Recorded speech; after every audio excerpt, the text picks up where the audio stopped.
The Flying Penguin and the Southern Lights. It was a cold, clear winter night in Antarctica. The snow was sparkling like 1,000 tiny stars, and the southern lights were dancing in the sky. Deep down on the ice floe sat Pablo, a little penguin with a big dream. "One day I'll fly like the birds up there," Pablo sighed, gazing longingly at the swift albatrosses circling in the colors of the southern lights. His friends often giggled when he talked about it. "Penguins can't fly, Pablo," they would laugh. "We're swimming masters, not flying artists." But Pablo refused to give up.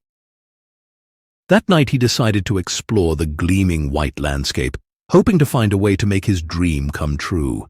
He waddled carefully across the ice, past sleeping seals and glistening snow crystals.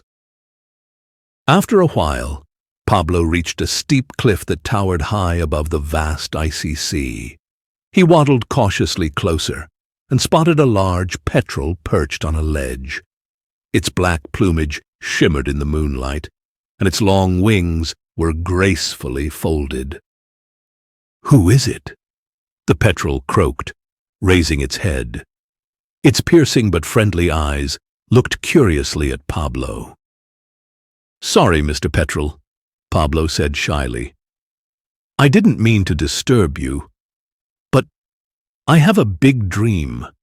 I really want to fly, and I thought maybe you could help me." The petrel spread its wings slightly, as if to emphasize its majestic appearance. "Fly, you say? Why do you want to?" he asked in a deep but curious voice. Pablo thought for a moment and then said, "The world must be so beautiful from above. I want to see the ice glisten, the mountains rise, and the southern lights dance, just as you see them." The petrel smiled wisely.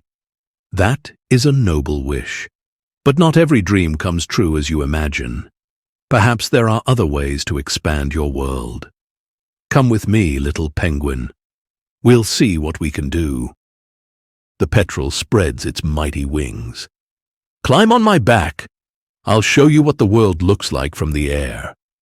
Pablo hesitated for a moment, then carefully climbed onto the petrel's warm, fluffy back. With a mighty flap of its wings, the petrel took off, and Pablo gasped in amazement.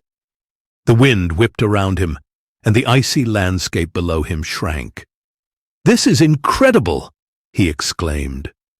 The colors of the southern lights danced around them, and the stars sparkled like diamonds.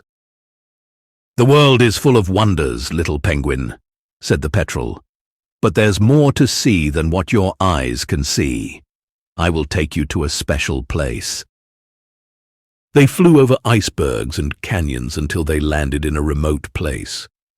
Here, in a circle of shimmering ice, stood an ancient statue, a penguin with wings of ice crystals. "What is this?" asked Pablo in awe. The petrel explained, "This statue is reminiscent of a penguin who had your dream a long time ago. He wanted to fly so badly that he used the magic of the southern lights.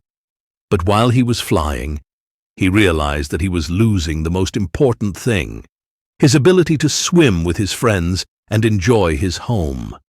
He realized that it's more important to make the most of what you have, rather than always wanting to be something else." Pablo thought about the petrel's words for a long time.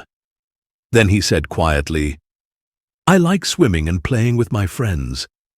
Maybe I don't need to fly to discover the world." The petrel nodded contentedly. "You have made a wise decision, but your dream was not in vain. Look up at the sky." Pablo looked up and saw the southern lights taking the form of a flying penguin. It was as if the sky was making his dream come true, in its own special way. The petrel brought Pablo back to his ice floe. When he landed, his friends were amazed. "Pablo, where have you been?" they shouted. "We were so worried." Pablo told them about his journey and the lesson he had learned. From then on, he saw his home with new eyes. He noticed the little wonders, the glistening snow crystals, the deep blue of the ice, and the joy of gliding through the water with his friends. And sometimes, on clear winter nights with the southern lights dancing in the sky, he saw the flying penguin and knew that sometimes dreams come true in unexpected ways. Thank you for joining us on this journey. Be sure to like, share, and subscribe to our channel for more amazing stories and adventures. Until next time, keep dreaming big, stay curious, and always be kind. Goodbye for now.